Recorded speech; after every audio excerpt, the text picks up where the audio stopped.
This past week, Housing and Urban Development Secretary Ben Carson proposed lowering the amount of government housing assistance, arguing that those receiving housing assistance would make them enter the workforce. A local Valley family tells CBS 4 what could be at stake if this proposal gets congressional approval. Darlene and Pete Torres of Mission have been living in the Valley for the past 2 decades since moving from California. When we came, we actually literally lived in a van.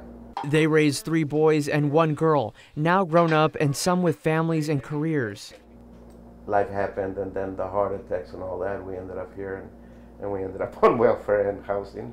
Pete Torres says that since suffering a work-related injury and moving to the Valley in the late 90s, he says that if it weren't for public housing, his children wouldn't be as successful as they are now.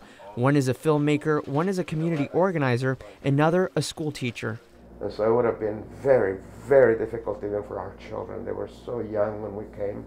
This past week, Housing and Urban Development Secretary Ben Carson proposed raising rents for millions of low-income households across the country. He says that it's an attempt to put people back in the workforce and increase their income.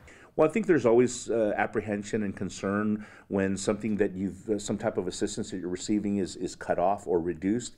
Cameron County's Workforce Solutions says it's ready to help anyone, including those under housing subsidies, find a job and keep it. It's part of it. I think it's just that fear of being able to, how am I going to pay for a place to live when I've always had some assistance. Darlene has a steady income as a paraprofessional, and her husband Pete is disabled without disability compensation.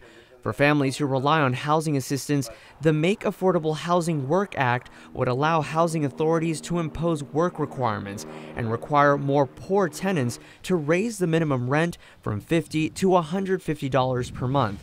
Pete says he's concerned.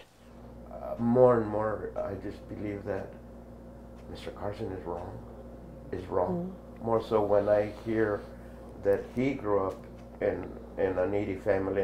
The Housing Subsidy Act was announced on April 15th and would eliminate deductions for Medicare and child care. The elderly and the disabled would be exempt from the changes. In the studio with Complete Valley coverage, Santiago Caicedo, CBS 4 Valley Tonight.